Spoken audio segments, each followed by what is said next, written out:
लातूरकरांनो, तुमचे घराचे स्वप्न आता होणार साकार. श्री मुक्तापुरे यांचे प्रिजो कन्स्ट्रक्शन्स घेऊन आले आहेत एक आलिशान गृहप्रकल्प, जे राजीव गांधी चौकापासून अगदी 2 मिनिट आणि नंदी स्टॉप व ट्युशन एरिया पासून अगदी 3 मिनिटांवर. तुलसी इलाई.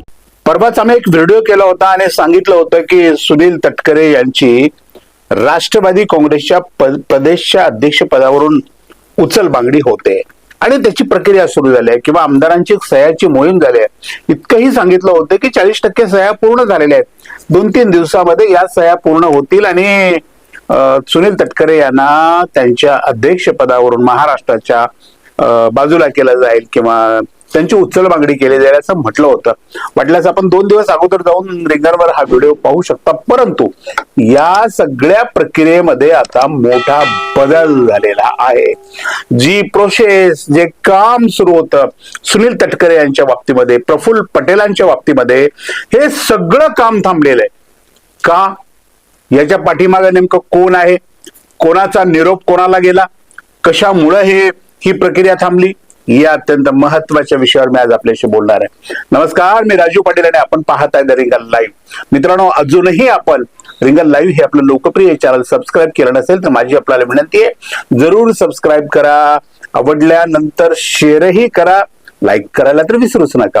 तर मित्रांनो, सुनील तटकरे यांची महाराष्ट्राच्या राष्ट्रवादीच्या प्रदेशाध्यक्ष पदावरून हकलण्याची प्रक्रिया पक्षातल्या लोकांनी सुरू केली असं मी म्हटलं होतं आणि काही आमदारांच्या सह्यांची मोहीम सुरू झालेली आहे असंही मी त्या कालच्या व्हिडिओमध्ये म्हटलेलं होतं.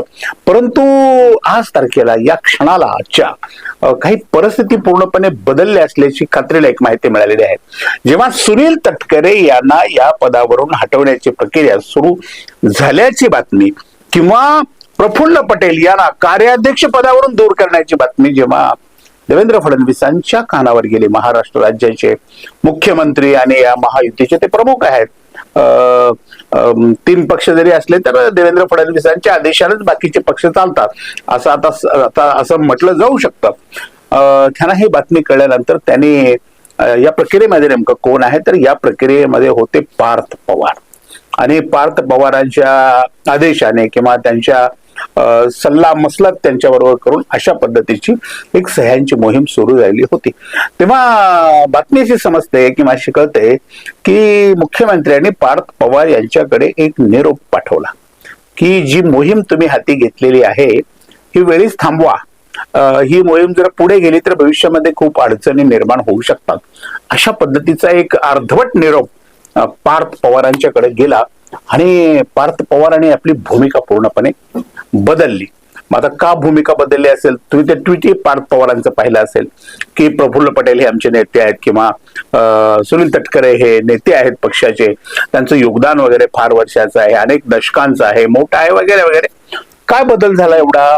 पार्थ पवारांना तर सुनील तटकरेंचा आणि प्रफुल्ल पटेलांचा प्रचंड राग आलेला होता. ह्या दोघांनाही बाजूला करण्याचा विडा त्याने उचललेला होता.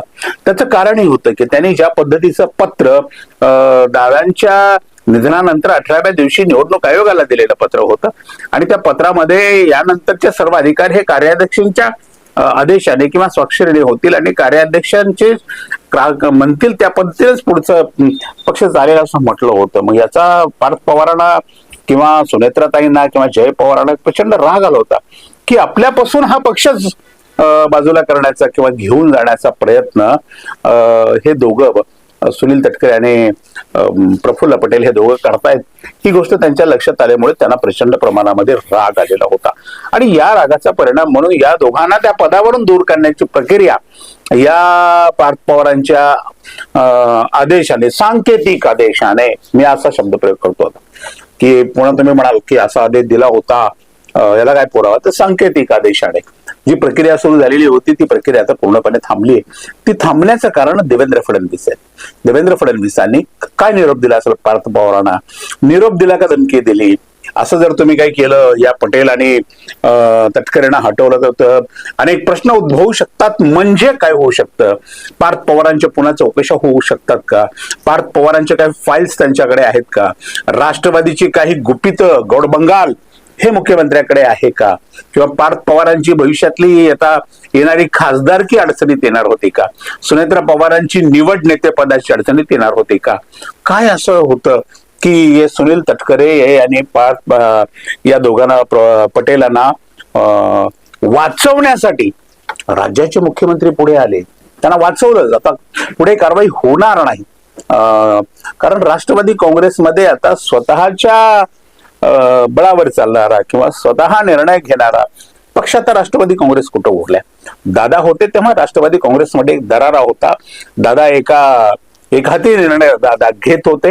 ते पुढच्या कोणाच्याही कसल्याही धमकीला वगैरे काय कधी घाबरत नव्हते. परंतु आता ती परिस्थिती पक्षाची राहिली नाही.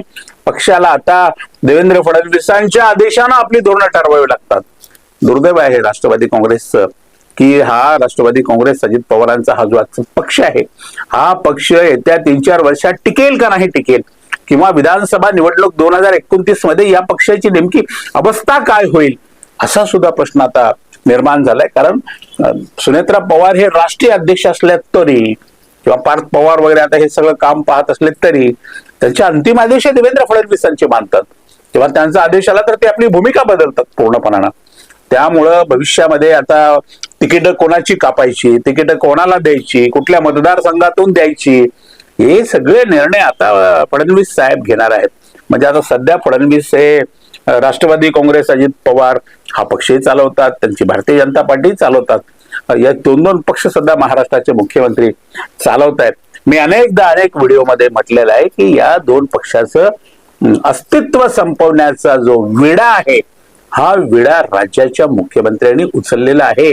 आणि देवेंद्र फडणवीस एखादी गोष्ट ठरवतात तेव्हा ती केल्याशिवाय राहत नाहीत.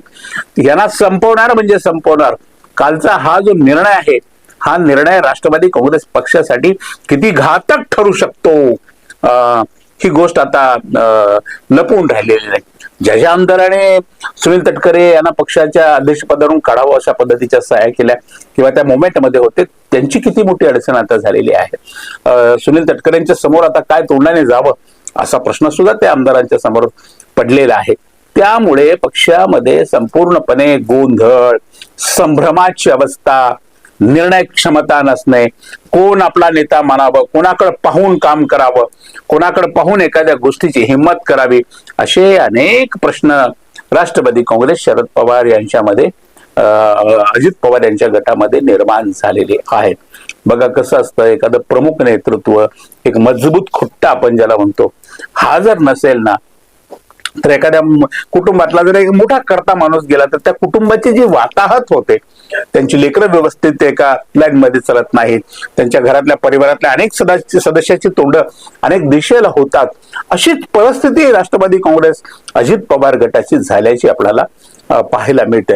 हा व्हिडिओ मुद्दाम करतो कारण मी लोकांना सांगितलं होतं की पूर्णपणे प्रदेशाध्यक्ष सुनील तटकरे यांना काढण्याची प्रक्रिया सुरू आहे. आता मीच सांगतो लोकांना की नाही, आता याने ही प्रक्रिया बंद केलेली आहे. आता या दोघांना अभय देण्याचा निर्णय देवेंद्र फडणवीसांच्या प्रत्यक्ष आदेशाने पार्थ पवार आणि सुनेत्रा पवार किंवा ही पवार मंडळीने घेतलेला आहे. हा निर्णय त्यांच्यासाठी अत्यंत घातक ठरणार आहे.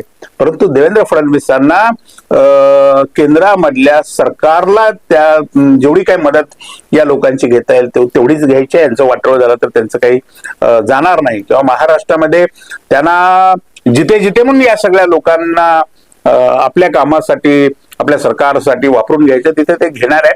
त्यांचा पक्ष बुडाला काय, त्यांचं वाटोळं झालं काय, त्यांचे आमदार पडले काय, त्यांचे अंतर्गत भांडणं झाले काय, अधिक बंडाळी कशी माजेल आणि बंडाळी माजून हे घर कसं पूर्ण फुटेल, त्या फुटलेल्या घरातून काही लोक आपल्या घरामध्ये येऊन आश्रय कसा वागतील, अशा पद्धतीचं हे धोरण आहे.